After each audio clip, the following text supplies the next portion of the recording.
Here we go.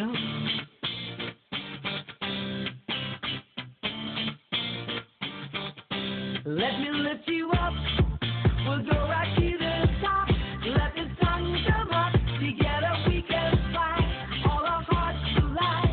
Stay here by my side. I say we jump, we fly, we reach out to the sky, and it goes on and on and on and on and on, and we go on and on and on and on, and it goes on and on and on and on and on, and we go on and on and on and on.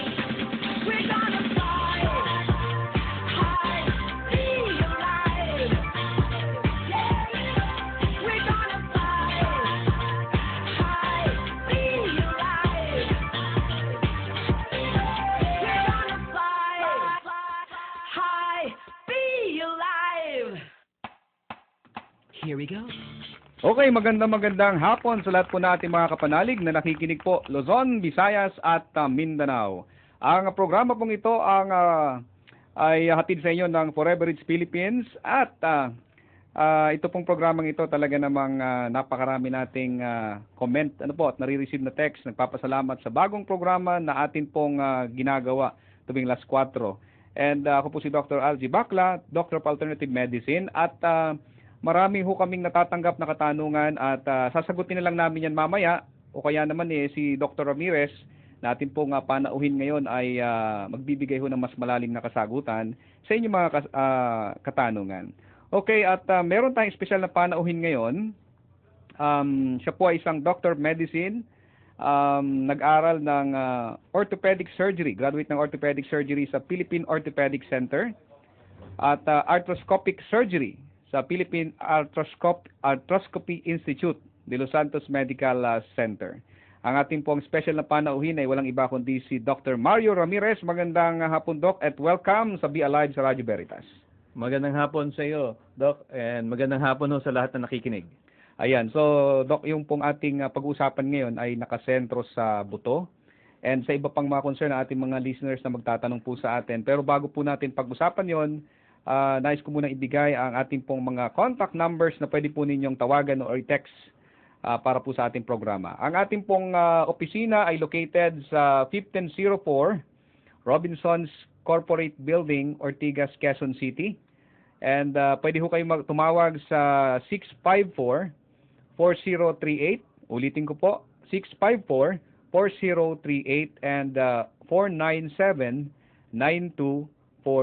Ang ating pong hotline dito po sa programa mismo ay 0923-580-4598. 0923-580-4598. Doc, maraming nagkakaroon ng iba't ibang kondisyon o sakit sa kanilang mga buto. Bakit po kaya madalas ngayong panahon ang daming merong calcium deficiency, osteoporosis, osteoarthritis at iba pang karamdaman sa buto? Magandang tanong yan. Kasi most of my patients, or 90% of my patients are either osteoporotic or osteoarthritic. Mm-hmm. So it's because of something that in the environment, particularly yung diet nila. Mm-hmm. Ngayon malakas ho tayong kumain ngayon. For example, ang madalas nating kakanin dyan yung mga processed food together with soft drinks. Now, when you drink a lot of soft drinks, it has phosphates, and the phosphates are competitive inhibitors of calcium. Mm-hmm. So what happens, yung phosphates ang nasisip-sip ng buto, yung calcium nare-release ng buto. Mm-hmm. So pag nawala ang calcium sa buto mo, magiging osteoporotic ka. Merong isang question sa akin noong nakaraang araw, bakit madalas babae ang merong calcium deficiency? Maganda rin yan. Kasi dapat i-explain kayong mabuti dahil ang babae nagbubuntis, no? Yes, so when the girl is pregnant, yung calcium stores from the baby comes naturally from the mother. Okay. So kailangan i-supplement yung babae, otherwise na pagtanda ng babae, nagiging osteoporotic na ang babae. The second is the hormones estrogen is being released or nawawala pag tumatanda ang babae. So ang nangyayari doon, nawawala yung hormone estrogen, lalambot yung buto nila, magiging less yung bone nila, magiging brittle, madaling mabalian. Okay, Doc, bilang eksperto sa buto, ano po yung kadalasang na-encounter nyo ng mga karamdaman ng related po sa bones? Well, ang mostly pasyente ko is actually pain-related because I always tell my patients, 90% of the patients that come to me are nakasimangot. No, kasi masakit eh. Yes. Oo. Lalo na, Doc, yung yung mga may osteoarthritis. So that's it. Yeah. Arthritis ang major na Yeah. So the problem with arthritis is that treatment actually interferes with the healing process. So yung mga binibigay na gamot na painkillers actually interferes with the healing and prevents it from healing. Dahil nawawala yung circulation o yung circulation ng blood supply papunta sa brain, lumiliit yun. So nangyayari, nawawala yung pamamaga, mawawala yung healing. And when that happens, wala nga ang pain pero hindi naman gumagaling yung tuhod.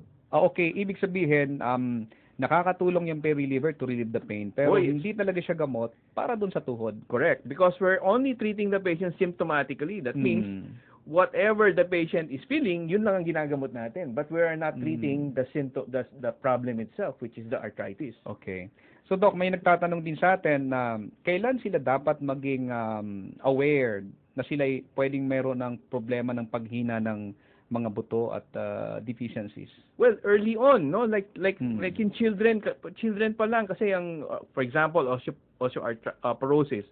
Yung osteoporosis dapat bata pa lang aware na tayo na pagtanda nila, mawawala na yung calcium stores nila sa katawan nila. So dapat habang bata, parang bangko, nagdideposito ka na ng calcium sa bata. So habang bata, pinapainom sila ng dairy products which are rich in calcium, and when that happens, the tendency or the capacity of their body to store the calcium is at its maximal. So pagdating ng matanda na kailangan na magtanggal ng calcium sa katawan nila, kaya hindi na ganun kakulang ng calcium sa katawan, hindi na nagiging osteoporotic. Together with that, try to avoid yung mga soft drinks, no, yung mga colas, because the colas, like I was telling you, has phosphates which interferes with calcium absorption. Ibig sabihin, kapag madalas ang soft drinks, hindi ma-absorb yung calcium and pwede pang pakapagpahina ng mga buto. Yes, Tama, hindi ma-absorb yung calcium, tapos marireplace yung calcium sa buto with phosphate. Tapos lalambot yung buto.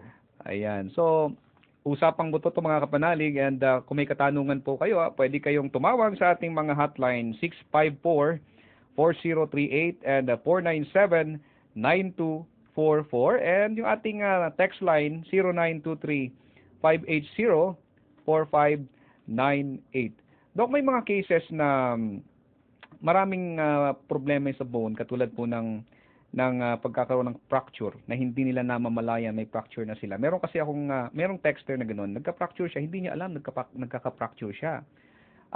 Sabi ng doktor, matagal na daw na kulang yung calcium at kailangan niya ng supplementation or vitamina para doon sa kanyang buto. Oh, totoo 'yun. Kasi ang nangyayari kasi ngayon, most of the patients who are elderly, matatanda, no, hindi nalalaman nagkakabali pala sila. Okay. Meron akong pasyente, nag-sneeze lang na malakas, nagkaroon na ng bali sa tadyang. Ibig sabihin, Dok, kahit na basta puwersahan or biglaan. Napuwersa lang, no? And majority of the patients that I have to do surgery on are fractures of the hip of the elderly, no? Okay. Nadudula sa banyo, pag napaupo yan sa banyo, bali ang hip niyan. Sigurado kailangan operahan. Otherwise, hindi ho siya makakapaglakad. Okay. No? Tapos, ang nangyayari kasi niyan, kailangan mag-supplement rin ng calcium. The only problem with calcium, if you take a lot of calcium without the necessary vehicle to get the calcium from your stomach to your bone, kahit maligo ka ng calcium, hindi titigas yung buto mo. So there should be some supplements like vitamin D, no, the hormones, no. So ibig sabihin, kinakailangan hindi lang calcium. We need to consume meron tinatawag na functional foods and pagkain na talagang nagbibigay ng mas malawak na sustansya sa katawan. Correct. Not only centered on calcium. Not only centered on calcium. Ang maganda kasi dun sa functional food is that its ability to deliver the calcium from your stomach into where it's needed, into the bone. Yun ang purpose nun. Yun ang importante. Otherwise, mababalian ka lang. And at the same time, if you drink a lot of calcium tapos hindi ka naman umiinom ng tubig, ang nangyayari lang sa'yo, nagkakaroon ka ng calcium stone sa kidney. Ibig sabihin, pag matagal mong iniinom yung calcium, posible na magkakaroon ng kidney stones. Correct. Ganun pala yun. Kaya pala marami pong mga doktor nagbibigay ng calcium supplement, hindi masyadong mahaba yung Correct. Yung pag-inom. Hindi matagal. At the same time, pinapainom nila sa umaga, inom ka ng maraming tubig, just be sure that you drink a lot of fluids para yung excess calcium that are not deposited into the bone is filtered through the kidney and will not form a kidney stone. Okay, Doc, isa pang katanungan na eto marami nagtatanong, ano ang FGF at anong magagawa niya kung ang isang tao ay may humihinang buto o may problema na sa buto? Well, magandang ano yun, no? FGF, which is the ingredient that is in laminine, and Okay. it's only in laminine, that is responsible for bringing the cells into a state of homeostasis. Ang ibig sabihin nito, the FGF will try to bring damaged cells into a normal normal cell. So, na-stimulate niya whatever remaining cells that are there, especially the stem cells that are in your body, the dormant stem cells in your body. It stimulates the dormant stem cells in your body to produce enough cells that are necessary for those that are damaged already. So, for example, nagkaroon ka ng damage sa brain, na-stroke ka because of hypertension. Ang mangyayari doon, the FGF will stimulate your stem cells, your brain stem cells, to produce brain cells para mag-recover yung function mo, body function mo. Otherwise, paralisado ka. Okay. So, yung speaking of stem cell, marami kasi yung nag-iisip, yung stem cell mahal. And hot topic yan ngayon. And marami may negative, may positive na publicity about stem cell. Anong pagkakaiba nitong nasa laminine compare mo sa stem cell na popularly ngayon kilalang kilala? Well, you have to understand, no, that stem cells are present in our body in various amount. No? For example, in the brain, there are a lot of stem cells. In the blood vessels or in the bone marrow, there are a lot of stem cells. So, depending on what is needed, kung anong kailangan natin, yun ang stimulate niya. Okay. So, for example, in like for example, stroke victims, no, kailangan stimulate niya yung brain stem cells. The fibroblast growth factor, which you cannot find in their body anymore, wala na sa katawan yan. Kasi as we age, nawawala yung fibroblast growth factor. It has to be supplemented. When that is supplemented, it stimulates the dormant stem cells in your body. Nasa katawan mo na. Okay. Para mag-produce ng whatever cell that is needed. So, yun ang pagkakaiba sa stem cells na kinukuha. Right now, when they started with stem cells, they got it from placenta. Okay. That's why the church was against it, because it encourages abortion for children just to get the stem cells from the placenta. Okay? And now they're using sheep. Okay? So it appears to be not as effective. So it depends on where you get it. It could be a problem later on. I have patients, I have a relative who went to stem cell therapy, and what happened, he did not improve his Parkinsonism. Okay. Ibig sabihin, inside our body, we have dormant stem cell, and the FGF can stimulate it to produce... God made our body to repair itself. Okay. So the only problem is because of disease, the food that we eat, no, the preservatives, the environment, hindi na nakaka-repair ang katawan natin. So what happens is that during the time that we get old, our body's capacity to repair itself does not happen anymore. Hindi na nangyayari. So we have to have something that stimulates our body to repair. Wow. And this is where the stem cell or the fibroblast growth factor comes in. Okay. Doc, babalikan natin yung iba pang mga katanungan ng ating mga texters. And ngayon ay gusto kong iparinig sa inyo ang isang testimony naman ni Dr. Albert Gomez, isang doctor of medicine, na nag-try ng laminine. And ayon sa kanya, maganda yung naidulot na kabutihan sa kanya. Pakinggan po natin mga kapanalig. I'm Albert Gomez. I'm a doctor of medicine. I got to know this product through a friend who had multiple cysts in both breasts. Basically improved so well from the product that got me interested. So I researched on the product and found out that one of the main components, the fibroblast growth factor, really such a good protein. It repairs, regrows, and rejuvenates cells in our body. I have a condition called congestive heart failure, and it's a condition where 40 to 50% of my heart was already damaged because of high blood pressure, and I'm taking laminine just so that it could regrow the cells in my heart and hopefully improve the function of my heart, no? But there was an unseen positive thing that happened, no? After taking laminine for a week. A friend who hangs out with me most of the time, he said, "You know, Doc, I noticed your beard is starting to get darker, because my beard before was like almost all white, and so is my hair. There was only a few tufts of black hair left in front." And he started telling me, "You know, Doc, your hair is starting to get darker." I see more black hair, especially here in the side, in your sideburns, going up. You're just kidding. So I brushed it off. After maybe 2 or 3 times that he told me about this, he said, it's really true, Doc. Your hair is really starting to get darker. So I really checked on the mirror and found out that, to my surprise, it really was getting darker. And so amazing, just after a week's use. When I looked in the mirror, I realized, this is sort of like scary at my age, because I think most girls would be really attracted to me right now. We're gonna fly high, feel alive. Okay, balik tayo mga kapanalig sa ating pong talakayang pangkalusugan. Yan, napakinggan natin si Dr. Gomez, and may problem sa heart before at maraming nararamdaman, Doc, at siya po ay natutuwa dun sa epekto nagagawa ng functional food na Laminine. Ayan. And ito po yung ating mga contact number, mga kaibigan, 654-4038. Tawag po kayo dyan para malaman niyo po yung pamamaraan kung paano makakarating po sa ating opisina. And 497-949244. Ulitin ko, medyo nalilito yung aking mata. 497-9244.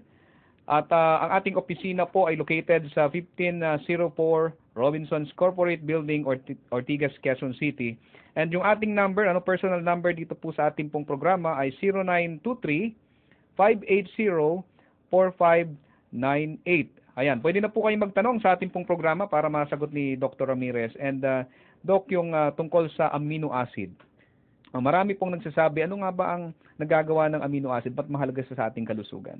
Yes, you have to understand that amino acids are the basic structure of our body. Ibig sabihin, lahat tayo nanggaling sa amino acid. So, amino acid, pag nagdikit-dikit yan, magiging peptide siya. Pag nagdikit-dikit siya yung peptide, magiging protein siya. Pag naging protein, nagdikit-dikit yung protein, magiging cell siya.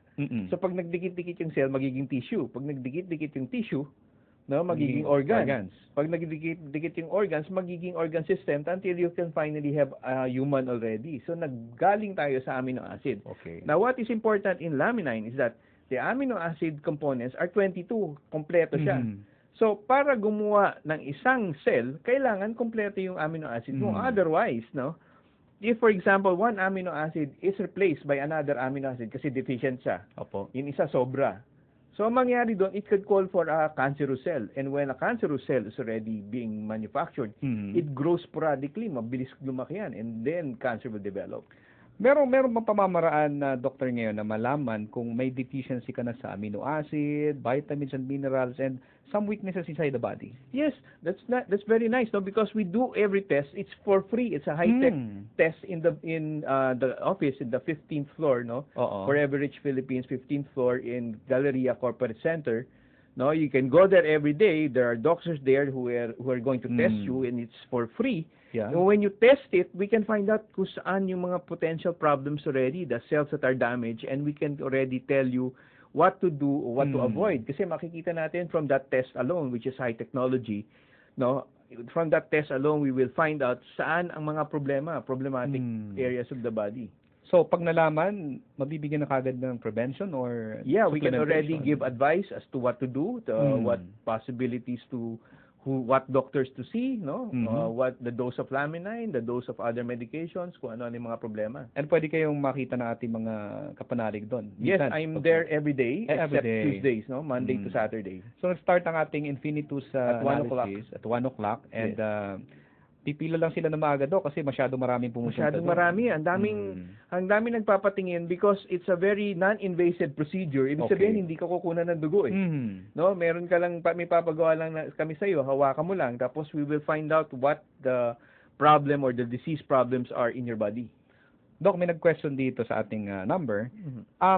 Anong posibilidad na yung Laminine and yung component nun ay makakatulong sa may mga Parkinson's disease? Well, very nice question because one of my relatives, the one I was telling you about na pumunta sa Russia para magpa-injection ng stem cells na hindi gumaling, nagte-take ng Laminine. So, nung binigyan namin ng Laminine, nag-improve yung tremors niya. Okay. So, nawala yung masyadong tremors, nakakapag-communicate na siya, communicate na siya sa internet, no? Nagpe-Facebook na siya, nag-hello na. So before hindi siya makagawa noon dahil nagte-tremor siya So the Parkinson's may still be there, but with the development of further treatment, no, pag dinagdagan niya pa yung dosage niya, improvement is expected. Wow, ibig sabihin yung mga may Parkinson's, may chances na sila na mag-improve o bumalik yung better quality of life. Yes. Kasi alam ko Parkinson's doc talagang Deteriorate. yes, kahit pagbukas ng pinto hindi mo magagawa o correct. paglalakad. So, yung nag-text, sana nasagot ni Doc yung inyong katanungan at napakaganda po niyan. So, mga kaibigan, may isa pa dito, Doc. Sabi niya, ako ang mayroong fracture dito daw, Doc, sa kanyang hips. May pamamaraan ba na ma-minimize ang pain kapag gumamit ako ng Laminin? Well, that's the nice thing about Laminin, no? Because of the fibroblast growth factor, particularly fibroblast growth factor number 2, the one responsible for angiogenesis. Ibig sabihin na angiogenesis, nagpo-form ng new blood vessels going to the damaged area. And when that happens, the recovery for that damaged area is increased. So, dumadami yung dalaw ng dugo sa area na yon, nagiging mas magaling ang paghilom or pag-heal ng ano. And the pain, which is the most common cause, the most common debilitating condition in the arthritis, no, will go away kasi nawawala yung yung swelling, nawawala na yung mga pain, nawawala na yung fracture, naghi-heal na yung fracture. Yun ang maganda doon. Ayan, and isang katanungan pa, Doc, dito. Sabi dito, kung meron akong sakit sa puso at meron akong clot sa aking daluyan ng dugo, may pamamaraan ba o pwede bang gamitin ang Laminin sa kondisyon ko? Well, one of the major causes of blood clots is that your cholesterol is high. No, malakas kang kumain ng matataba. And I found out recently with my patients that pag malakas kang kumain ng rice, particularly at night, no, tumataas ang cholesterol mo rin because you don't burn the rice already, you don't burn your sugar anymore, no? So nagpo-form siya ng cholesterol. Ang nangyari doon, tataas yung cholesterol mo, mag-block yan sa blood vessel. Pag nag-block sa blood vessel yan, you're prone to heart diseases, no? Like MI, myocardial infarction or heart attack. And when that happens, kailangan there must be a way to clear the blood vessel, no? So for example, I'll give you for example, I have very high cholesterol Kasi malakas ako kumain Okay? So what happens that with my cholesterol, when I took Laminin, no? Yeah. Biglang bumagsak yung cholesterol ko, no? And when that happens, clear yung blood vessel, nawawala yung possibility of me having a heart disease. Ayan, Doc, wala na tayong oras pero gusto kong bigyan ka ng pagkakataon na yung telephone number ni Doc or yung contact number ni Doc, nasa na ba yun? Ayan, bibigay ko po sa inyo. If in case you need medical advice, ito po yung pwede nyong i-text. Tama po ba, Doc? 0998 Yes. 976 9216. Yan po si Dr. Mario Ramirez, isang orthopedic surgeon at eksperto ito sa buto at natutuwa naman ako bilang isang MD, Doc, bakit meron kayong karamihan yung supplement hindi nila binibigay sa patient, bakit ikaw binibigay mo sa mga pasyente yung supplementation? Kasi sa practice namin, no, kadalasan sa mga pasyente hindi na kayang magbumili ng implant ng bakal kasi masyadong mahal. Then what do we do with these patients? Pabayaan na lang na masakit ang tuhod, no? So I have to find out some other means para makatulong sa kanila. And the only thing that I found out that's really effective for them is that the Laminin. Ayan. So maraming salamat, Doc. And mga kaibigan, mga kapanalig, sa lahat ng nais pong tumawag, ito na naman yung number, 654-4038 and 497-9244. Ang ating number, 0923-580-4598. At sa mga taga Batangas, pumunta kayo dyan sa Kaido Commercial Center. Nandyan yung ating distributor ng Laminin, ang Activa Nutraceuticals. At Activa Nutraceutical dyan po sa parte po ng San Pablo sa tapat ng Pure Gold Culago Avenue. At dito po sa may Quezon City, kung may malapit dito, nandyan po yung aking tanggapan sa Unit 201A, Times Square Building, Examiner Street, corner Times Street, West Triangle, Quezon City. Ayan, at pwede natin pag-usapan ang tungkol sa negosyo at tungkol sa supplementation ng inyong mga karamdaman. Doc, baka may gusto kang batiin or sabihin pa sa ating mga kapanalig? Oh yeah, gusto ko lang batiin yung mga staff ng Forever Rich Philippines, sila Noel, sila Sir Leon, si Ma'am Susan, Ayan, and si Ma'am Susan. lahat ho ng mga tumutulong, si Reg, no? Mhm. Si Dr. Rhea na nagle-lecture ngayon about breast cancer. So sabi niya batiin ko raw siya eh. Ayan. So pumunta lang ho kayo sa Oo. sa 15th floor ng Galleria Corporate Center. I'm there every day except Tuesdays, no? Pa-test ho kayo sa akin. Okay, ulitin ko na naman yung number ni Dr. Ramirez kasi baka po nais siyang i-text. 0998-976-9216. Ayan. At maraming salamat po sa inyong lahat mga kaibigan. And dun sa mga nais pong pumasyal sa ating pong tanggapan, Lunes hanggang Sabado. Bukas po tayo, Doktor. Yes, Lunes hanggang Sabado ho, 1 to 9. 1 to 9 ng gabi. Pero ang check-up po hanggang 7 lang ho, 1 to 7.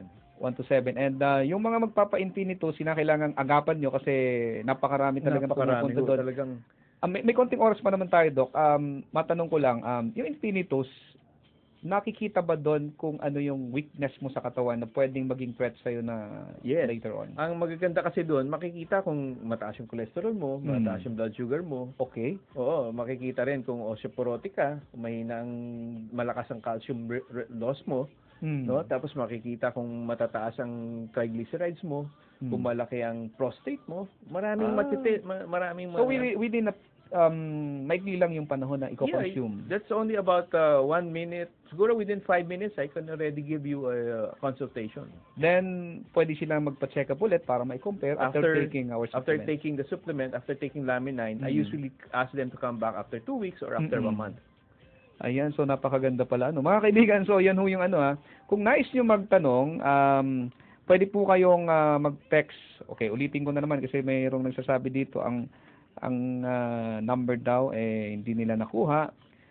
654-4038 and 497-9244. Tawag na po kayo at pwede mag-text sa 0923-580-4598. Happy listening to my partner, si Partner Olan Ignacio na nakikinig ngayon, kay Ma'am Susan.